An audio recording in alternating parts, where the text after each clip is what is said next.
Hello, everybody, and welcome to episode 45 of Rise Up the Podcast, a very special championship recap episode.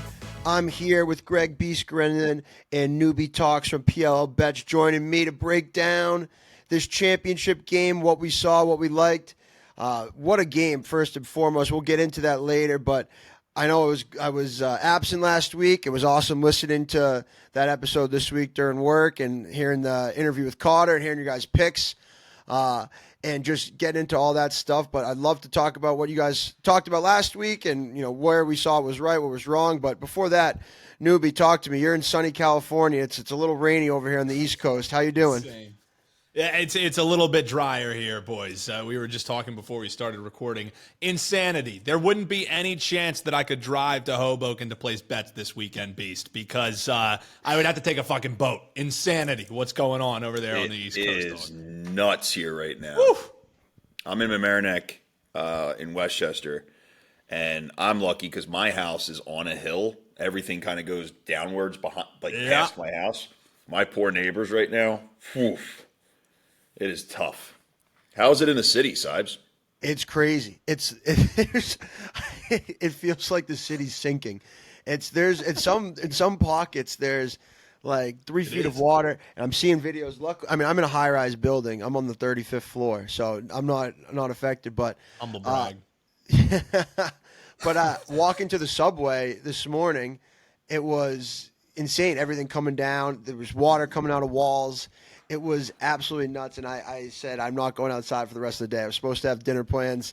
We're recorded on a beautiful Friday, so happy Friday. New for us to record on Friday. But, yeah, I had dinner plans. I'm ordering pizza, taking a page out of Greg's book, Friday night pizza, and staying put, putting on some sports, some probably shitty college football games on tonight. We will not get any pizza delivered here today. I'll tell you that much. It is. No, they won't make it out? Roads are closed everywhere. Oh, in the city. The line of duty, though. They live for this, Greg. Like, this is what I bet. Pizza delivery man I bet lives pizza for, delivery man. guys clock in today going, yeah, I can't wait to tackle this flood. Well, the Uber Eats guys in the city, they just, the rates get jacked up. They're still on their bikes hustling. I give them credit. Crushing. They don't sleep. They don't sleep. Crushing. They're in those paddle boats, dude. They're like riding in those paddle boats to get anywhere. Yo, but the game itself, first off, Cotter was electric. It was great talking to him. Yeah. He was so fired up. And then, Newbie, we really got after it as far as, like, you and I were both sitting there going, it's a toss-up, and this could go either way. And for me, I had to ride the Archers money line because of my futures bet. But I was sitting there going, man, this is going to come down to, who do we say? Dobson. And what did he do? And, dude, could we argue that save on that 2-bomb by Dobson, one of the biggest plays in a championship game in professional history? Let's be real here. Absolutely. And it was the tip. It was like the tip of the stick there. And if that goes, that's probably still the biggest play in championship history because agreed. 2-point swing and the game doesn't even go to overtime and they just win at the buzzer. But dude, Caraway when he caught that pass, I literally went, "Oh no!" Yeah. I was so sure he was going to hammer that. Yeah. We can jump right into this play and jump right into that, and then we'll kind of start from the beginning after. Yeah. But what did you guys think about that take? What the 2-point take? Shot? Yeah. I love that. Shoot that 11 times out of 10. Yeah. Absolutely. Caraway was feeling it. He already hit a 2-pointer that game. He had a couple goals prior. And, if anyone's taking that 2-pointer on the Water Dogs, you probably want it to be him. But yeah. I think in situations like that, right, you have a little bit of an internal clock, but you don't know really how much time is left. And they cleared the ball. I think they started the clear with the added time, and there was 12 seconds. And they get the ball up to McCardle. He kind of, has to get away from his defender and throws it. I think there was a little bit more time where he could have maybe made a face dodge and got. I know it's so Monday morning quarterback, but it was a good take. It would have been a historic goal to have the 2-point swing. That's why I'm just curious what you guys' thoughts are. And you guys both resoundingly said that Well, was. I mean, look, if it was, I would say, go ahead, if it Greg. was somebody else, I would have been like, I don't know. But Caraway, Connor Kelly, like these are guys that it's like they have full green lights. And Caraway already buried it too earlier. He was real close on another shot earlier on in that game as well. So, and like Neuby said, I mean, Dobson made an incredible save with this part, like the last quarter of an inch of plastic. And look, when you're in wet situation and you're shooting a 2-point bomb that you can bomb it like that and you can skip it off the turf, dude, that's a great shot. 100%. Yeah. And that's why I completely agree with like, yeah, you could look, could you have, set yourself up with a better shot? But I think you look no further than what a close save it was. And Dobson probably would never admit this, but there was probably an element of him guessing where that thing was bouncing with how the weather was, man. Like I don't even know if he had a bead on it. So I think, 11 times out of 10, I couldn't have said it any better. I would take that shot. And the fact, if it would have been Caraway that got the winner, I would have came on and victory lap my Caraway take I dropped on here like 5 weeks ago so hard. Absolutely. So that was just an epic ending, man. And those two legit heavy, like, a lot of times in sports when it's like the best outcome possible, like the fact that we got these two teams matching up, it was like a dream for lacrosse fans. And the fact that it actually lived up to, and you could argue exceeded the billing with the comeback and everything, the fact that it lived up to the hype, I think was just terrific. Like that's exactly what the league would have wanted. It's just a shame that it had to go toe to toe with when Taylor Swift was in Arrowhead because no one was watching. You know what I mean? Man, I almost made it 30 minutes of my life without hearing about that. I'm sorry. You broke my streak. That's on me. I was at 17 minutes. Damn it. But like what was pretty cool too, this was an indicative of trends we've seen this entire particular PLL season, right? So things that jumped out for me. One, you had a face-off guy versus the prevent, right? Sisselberger, I've already given him shit. He made it way harder than he needed to for himself. Why do you say that? I texted him at halftime, like, what are you doing? Because look, he could have just popped the ball to his wings, allowed them to run onto it, got off the field, but instead he really wanted to make an impact. And this is a rookie, all-pro, all-star championship season for this kid. He made it a little bit tougher than it needed to be in the championship game in his first try. He'll learn from it, but he was still 66%. Towards the end of the game, you see what he did. He lost 4 faceoffs in a row at one point because he was trying to get too cute. He goes in and he does, I'm calling it icing the puck. But he did what the Water Dogs did to the Cannons in the semifinals, where Goldbrick was just clamping and then flinging it down into the defensive third of the Cannons. You saw Sis did the same thing. Clamped it, flung it out. Now, he sent it to the corner of the arc, which was smart, and the Archers actually picked it up both times, and they ended up with like 29 seconds on the clock worth of offense, and it worked out well. So that was an interesting trend. And then on the other part of it, you had big hits that are, look, there was this moment where Hasek killed someone That would about be a as flag in the legal NFL. as you could see it done. And then we had people coming on saying, oh, he ran 12 yards. No, he didn't. He was in a triangle on defense already. And people are saying you can't take a run at a defensive player. Okay, that's fine, but we got to figure out what the hell a defensive player is because this is still lacrosse, right? So if you're going to let the PLL officials hack guys into hamburger at will, moving picks, cross-checking from behind, high hits, and then Graham Hasek hits somebody completely legal in the middle of their midsection, then I don't want to see a flag come out, Seibs. I'm sorry. That would have been a flag in the NFL. If a receiver's coming across the middle and they're not looking and they're going up for the ball and someone cleans their clock, a safety comes down and cleans their clock without them being able to defend themselves, I think that's how the NFL words it, then it's a defenseless receiver. Here's the thing, though. What are you supposed to do on defense? Was Graham Hasek supposed to high-five him when he caught it?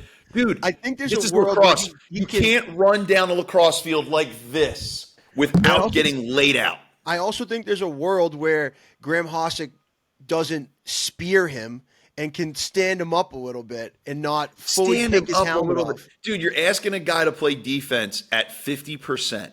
Now, Graham Hossack could have been reading a library book, standing still, and that would have happened because he is a massive human being. He moves, yeah. True. Okay? So he took a 12-yard run. No, he didn't. Okay, he hit a defenseless guy.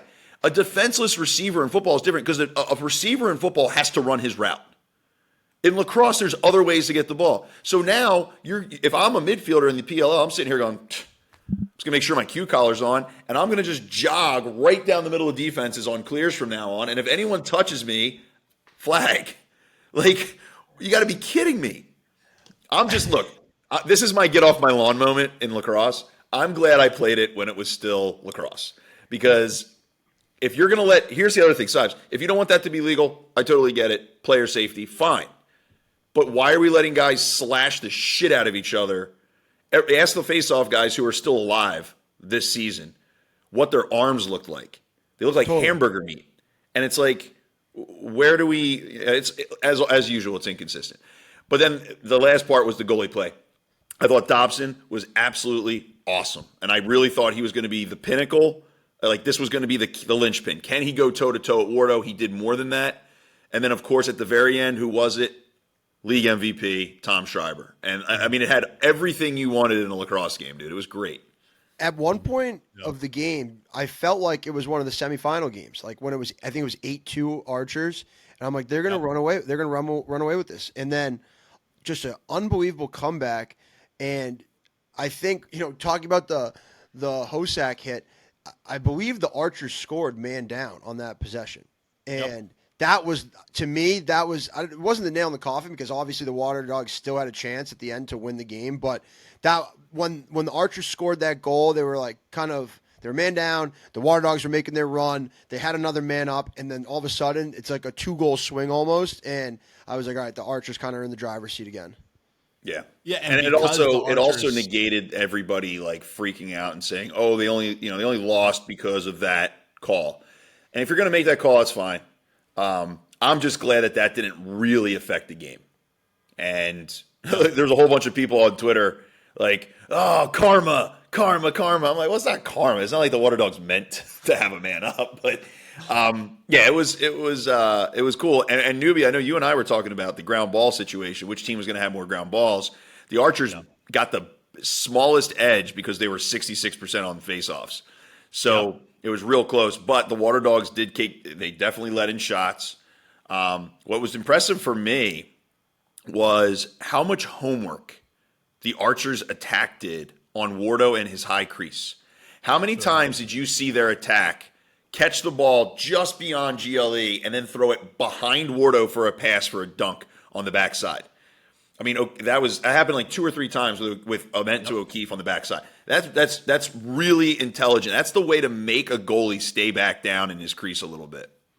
Yeah, and it resulted in him only ended up with 7 saves before he, got wishboned and then had to come out of the game. But dude, that was brutal. And like you knew it the second that he went down, I was like, bro, even flexible ass Wardo is not supposed to bend that way. He went full Gumby. You never go full Gumby. I didn't need the super painful slow motion replay of that hyperextension. No. But exactly. I mean, there are worse ways to hurt your knee. I just think that is the most annoying possible way to come out of a game, going for a split save. And I'd be like, you kidding me? You also didn't play great in leading up, but you were making some saves down the stretch. So no, I'm right there with you. And also, just on that whole hit thing, I think you hit the nail on the head is because the Archers finally, they were able to score even though they went man down. Like, it was the perfect situation because the PLL gets the highlight that they can share out of the big hit. Twitter gets to go crazy about it, and you get to argue whether it was, whether it wasn't. So then there's conversation around it. The Archers don't end up getting hurt by the penalty, and both players, ended up being fine. So it was really the perfect situation for what could have happened. But for the point that Danny was making too, it is true that like in the NFL, 10 years ago, not a call. You know what I mean? It's the reality of what sports are today. A lot of that has to do, with knowing more what we know about head injuries and whatever. But as far as the lay of the land went, I suppose that it would be, but as lacrosse players, we're always going to be like, and especially we like that. I played pole, so like when I see that, I'm like, fuck yeah, what I mean? Like that's what lacrosse is. When a Mikey Sowers type who gets injured when he gets hit like that, he's not going to like seeing that, and he is going to want that out of the game. But regardless, man, it hit the nail on the head because it created conversation. It didn't burn the team who ended up winning, and it was a hell of a highlight. Yeah, the TLN guys definitely love that. They love when there's a fight, and they love when there's a penalty because they get to say, "Look how cool this thing is that we're not allowing in our game." And then people can eat each other on social media. It's perfect.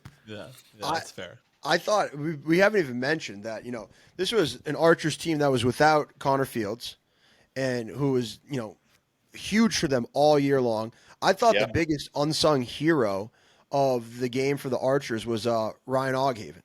I thought he had a fantastic game. Ryan Oghaven, I don't know, is he still considered a rookie? Maybe he's a second year out of Brown, and he really got his opportunity in the championship series over the winter in the sixes. Played awesome, played himself into the lineup this summer, and man, he had an unbelievable showing. He was scoring, assisting, but he was also like starting the party and a lot of just getting those hockey assists and getting the defense moving. He had an awesome play that Greg was talking about where he was coming down the alley, winding up. He's got a big shot. Ward came out of the cage and he dumps it to O'Keefe, who has an empty cage because Ward's out so much. But I thought he played awesome. We know the knowns. Like Schreiber's going to get his. Ament's going to get his. Sisselberg's going to do his thing at the faceoff X. Dobson's going to play out of his shoes. But for a guy like Oghaven, this is really his first full season, to show up like that in the championship game was awesome to see, in my opinion. And then what I want to give a massive shout out to Connor Mayer. With a minute and 8 seconds left, the Water Dogs take a shot and they have a chance to back it up. And Sowers is right there. And Connor busts his ass to dive around Sowers and steal the ball back. And that almost completely locked in the championship. That was huge. And it's like... You think it was the right call? It's 100% the right call. Okay. There's a freeze frame. I'm looking at a freeze frame right here. He's there. And his body's not out of bounds. If Sowers had just gotten to the end line, he would have been fine. But in that split second, he tried to box him out instead. So there was this much space. Left hand was right. Yeah, and he dove in front of it. It was a great call. So that those are the little things. You don't win a championship unless guys are doing those things throughout an entire season. Mm-hmm. And shout out to him because that doesn't show up anywhere on the box score. I'm glad Lacrosse Network put it out there because kids can learn from that. Hopefully somebody somewhere is going, if I can bust my ass, then I can be a professional lacrosse player. Like, that's cool. Well, and I feel like we would be remiss, and lacrosse Twitter would tear us up if we didn't at least talk about the game-winning goal by Tom Schreiber that should it have been a goal if you're looking at how the shot clock ended up going down. So, that's such a nitpick kind of thing, but if you're counting the clock and you are trying to play by the lay of the land, it just seems to me in moments like that, it makes me think back to, I forget what game it was, but when there was the brawl and they were trying to decide who came off the bench and who was on the bench, and it took 25 minutes to sort it out. It always seems like when there's parts where it is really lay of the land, we have to read the rule book to make it, that there's this big oh shit, how do we officiate this thing? And I feel like they need to figure out a better protocol. That was for that, definitely a fuck up. It seems a little bit. I agree. Yeah, that was a fuck up at the so scores. What's first off, just so for people who weren't watching, what was your problem with it, and what would be your fix? Well, go ahead. Well, I think just to set the scene is there was a restart, not a shot clock restart, ball getting inbounded, and the game clock started to run without the shot clock running for a good probably 4 or 5 seconds. Tom Schreiber scores the game-winning goal with maybe 1.5 seconds left on the shot clock. So in reality, if the shot clock started ticking when the game clock started ticking, that wouldn't have been a goal he would have had to do something earlier because the time would have been less. You know what, though? Because it's Tom Schreiber, I guarantee he would have scored anyway. So at least we can take some solace in knowing that's a can't hold that man back. that's a so fair what bothers me with again, that, the reason why he went to is because he probably he looked up out of the corner of his eye in all his Schreibian excellence and was like, oh, fuck, I better take this now. So to Greg's point, that take would have happened earlier in the shot clock. It's just because of that malfunction, that's what Captain America was working with in his Schreibian excellence. I'm getting a T-shirt with that on it. So what I would have liked to have seen, because when you look at the replay, Copeland saw right away. Like as it was happening, Copeland saw, and he was yelling. Nothing gets by Copeland. And he was yelling. No. So what the referees should have done was they need to whistle it dead.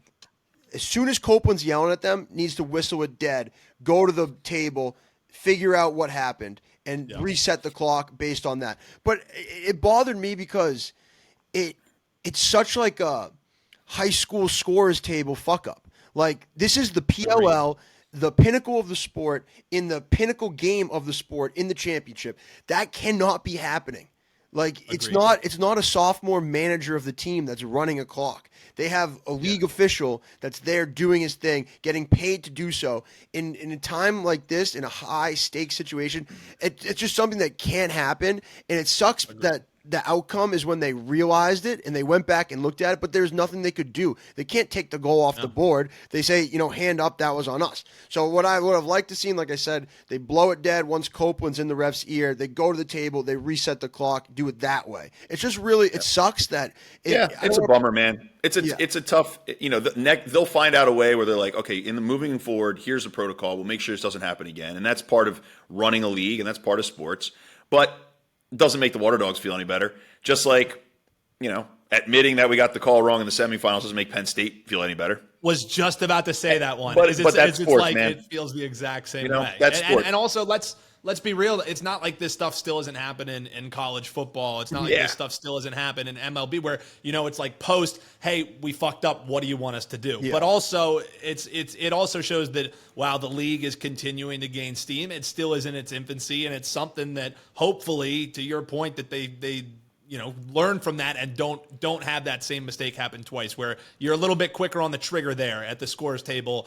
Maybe don't have the stat teacher who's working overtime pressing the button like it's the high school lacrosse game. Well, the other thing too, Newbie, and this is what's going to be interesting next year, is this kind of shit happened every weekend at MLL games because you had randos doing the scores table and what.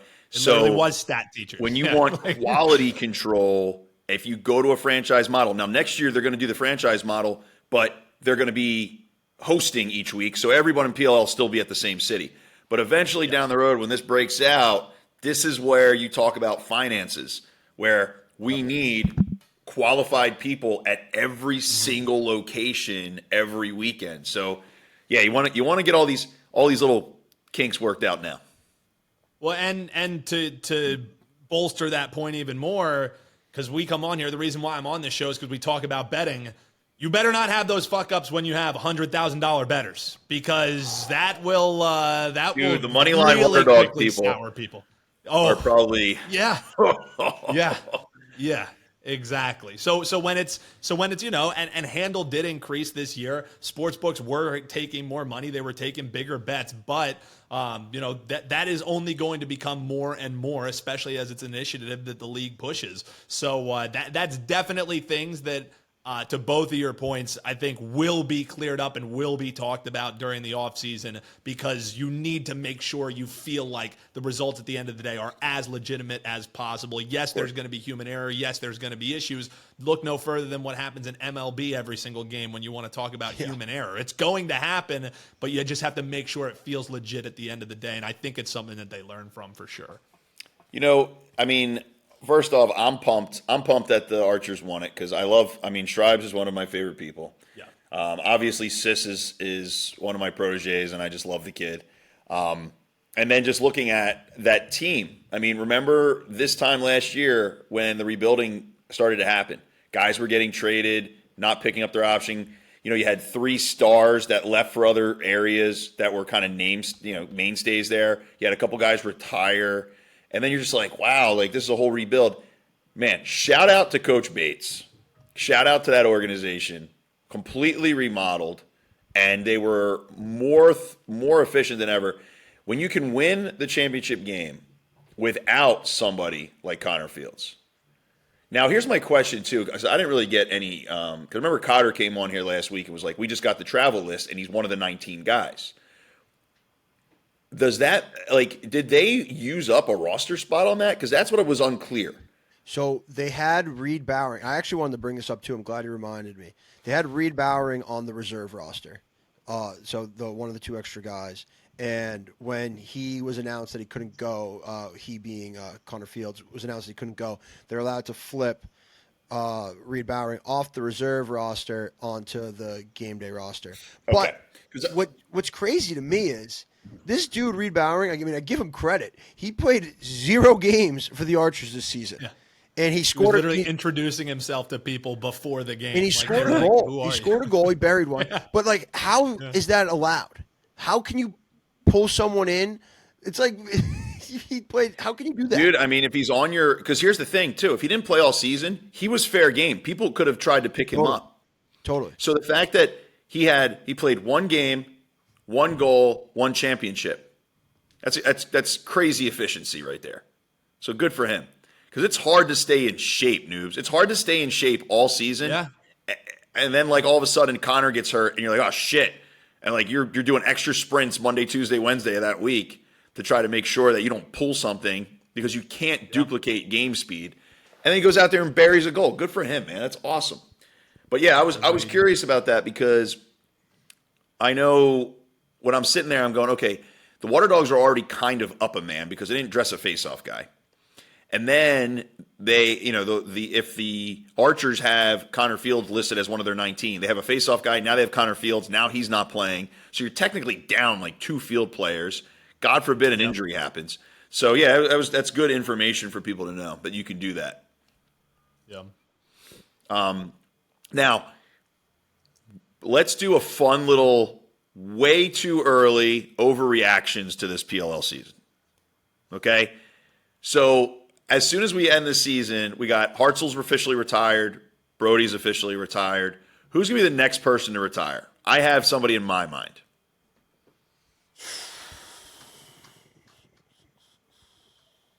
I don't know. I got nothing off the top of my head, honestly. Glaze. I would have to look at the rosters and look. The second you say it, I'm probably going to kick myself. Blaze already tweeted out. No, Glaze. Eddie Glaze. Glaze, yeah. Oh, I could see that. I think Blaze head faked everyone. Yeah. I think he was like, dude, it's just a song. Blaze is like, what? I can't just be Dave sad Matthews Band. Yeah, I can't just be in my feelings listening to Dave Matthews Band. Hey man, you listen to Little Dave, and all of a sudden lose track of what's fair. I could see Glazner. I believe that. There's some. I think maybe Bernhardt, Glacini. Those guys get beat to shit playing D mid and stuff and defense, and they're getting there. Maybe even Pat Resch. Some of those D mids that are kind of aging out. Who else could I see potentially? I don't know. That's just something that came off the top of my head. But that's a good question. Here's a hot take that I want to get your thoughts on, especially Beast. I feel like people talk about Nat St. Laurent being on the hot seat every single year. Is the seat ever hot for Nat St. Laurent, or is he just going to continue to be back with the Redwoods? What do you think? Better not be. See, that was my thought. I mean, that guy's seat better be cool as a cucumber. Yeah. I mean, if he goes anywhere, I'm gonna be out. I'm not gonna be interested. I'm not gonna consider myself a Redwood. I don't consider myself a Redwoods alumni as much as I consider myself a Nat St. Laurent. I respect alumni. that. Yeah. He gets his guys up to play. That's for damn sure. But I just from discourse on lacrosse Twitter, it always seems like heading into the year, if the Woods can't figure it out this year, they really need to change. And that's refreshing to hear that from somebody that played with them. That hey, lacrosse Twitter, maybe know what you're talking about a little better. Yeah, I mean they're never going to. But for me, I can tell you from experience. Also fair. This guy is a proven winner. He has PLL Championships. Everyone loves playing for him. He's straight up, he's straight up with guys. he's just a leader of men, and to think that you have to not understand the game to think that Nat St. Laurent needs to go. It's not like the Redwoods are ever in last place. Yeah. They're always in the middle of it. It's just honestly like what is it? What is it that makes them like always a bridesmaid, never a bride, man? Because like their roster's pretty damn good. Like I look at that team. That's the one, and you and I talked about this before. That's the one team that every single year I place the future on. And I didn't play for him. You know what I mean? Like, but every single year, I'm like, this has to be the year. I love the roster. I think they have a solid defense. You know, they have at least somewhat consistent net minding, whether they have to roll a different guy in there every now and then. Erlin's a great face-off guy. So just, to me, I don't understand why they can't have the scoring output consistently, because it just seems like they're a peak and valley kind of team every year. You know, I think it's less about the coach. Okay, let's look at the Archers, for instance, right? I don't think the problem was ever Bates.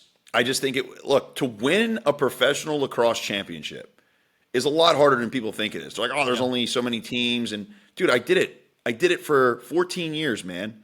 I only got one ring in 14 years. Mm-hmm. And I was surrounded by absolute legends every year. But guess what? So is every other team. And it comes down to chemistry, luck, like a lot of luck. You know, like look at this. Look at this last play. Dobson, right? Was that exactly where he expected the ball to go? No. Did he get a piece? Yes. Is it because of talent? Yes. Is it some luck? Yeah. But like you need a lot of that stuff to happen to get on to win it. I mean, look at us, 2019, the first PLL Championship game.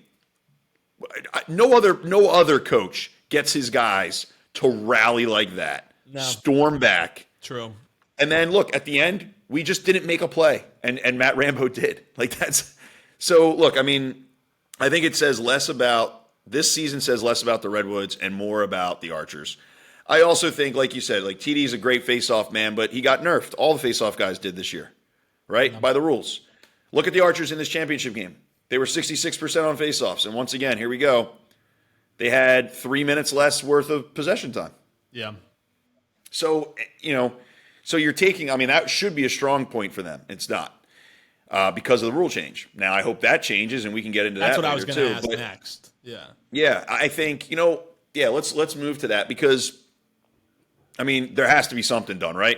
Like, agreed. I give up guessing and I give up trying to help because I get hated on for both. So, you know, for you as a non-hated on person, you give me your objective opinion. Like, what would be a good tweak? Because we can't keep it the way it is.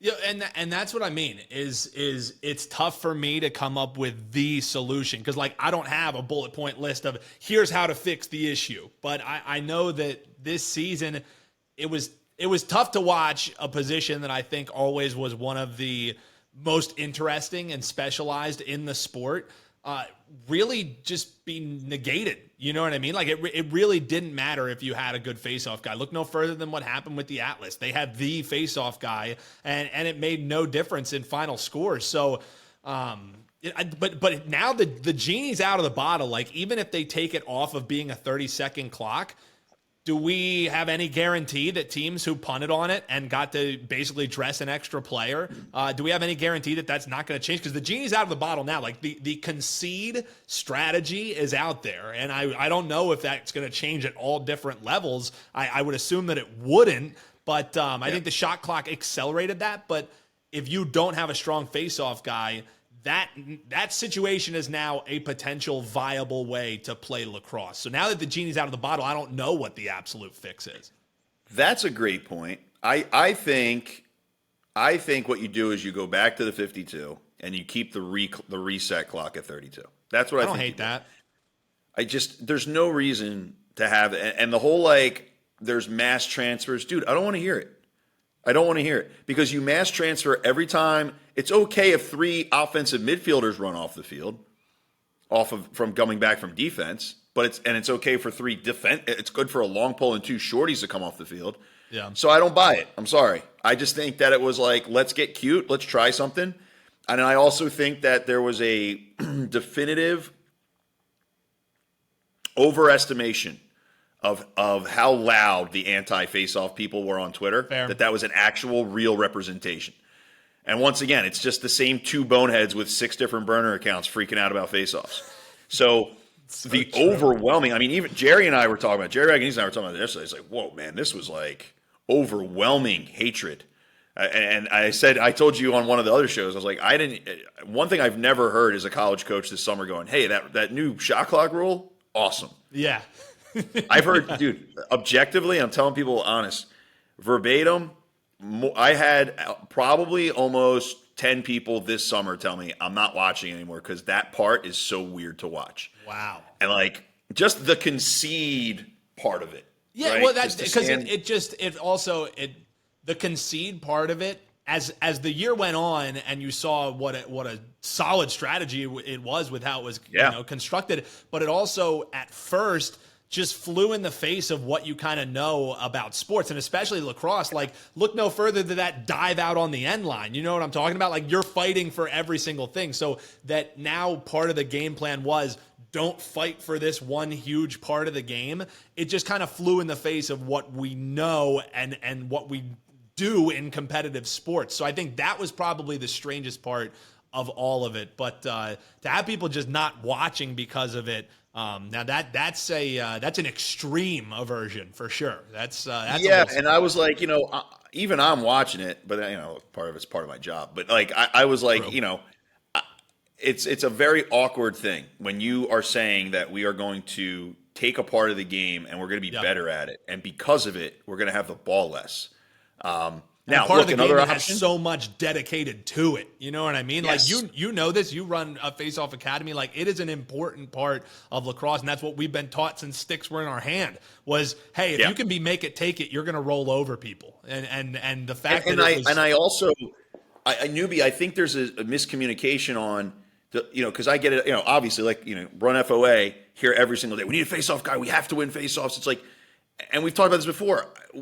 For 7 years, the Lizards led the league in face-off percentage. I have one ring, right? Before this rule change, Trevor was dominating the PLL since 2019. No rings. So it's not a given. The first team All-American winning a national championship at least at Division I level has happened like 2 times in the last, I don't remember how many years. Mm-hmm. So I'm fine with you saying, okay, we're going to nerf how effective a face-off guy is. I personally think if you want to make everybody happy, because I agree with Paul. Paul and I were texting about it during the summer. Like, you don't want to have 3 different clocks, but I think doing a 40-second clock after a face-off and making 40 seconds the reset number will diminish how abruptly short the thing is. You're getting 8 more seconds. I think that's a happy medium that you can try. The problem is you only try it during training camp for like a day, and not even everybody's there. So it's tough to really implement this. There's not a preseason. So you can't say, let's try this. Like, college uses fall ball to try things out. That's the problem, is if you want to try things. And look, dude, I'll tell you right now, like, you tell me if I'm wrong. I think Mike and Paul have had a 99% hit rate on all the innovations they've tried in this league. Love the shorter field. Love the closer wings. The PLL rules on faceoffs were good in 2019. All the things they've done. I even like the fact that guys can play without a stick on defense. I love all that stuff. This is just the one miss. Mm-hmm. So you reassess. That's fair. Great season. Great breaking it down with you guys. Fantastic ending. And I'm excited to keep doing this with you guys going forward. I'm excited to see all the changes or enhancements the PLL makes coming up next year with the franchise base, and excited to just keep seeing this league grow, and because it's a sport we love, and I'm excited to keep doing it with you guys. Absolutely, yeah, it's been a fun summer, man. Yeah, it was great. I appreciate you guys having me hop on here, and I have a feeling we'll need to continue to talk because the league's getting sharper, guys. Last thing is to kind of wrap it for the PLL bet side of things. For the first time in the PLL's betting history, favorites covered more games than underdogs. The +1.5, the +2.5, just blindly betting is a thing of the past.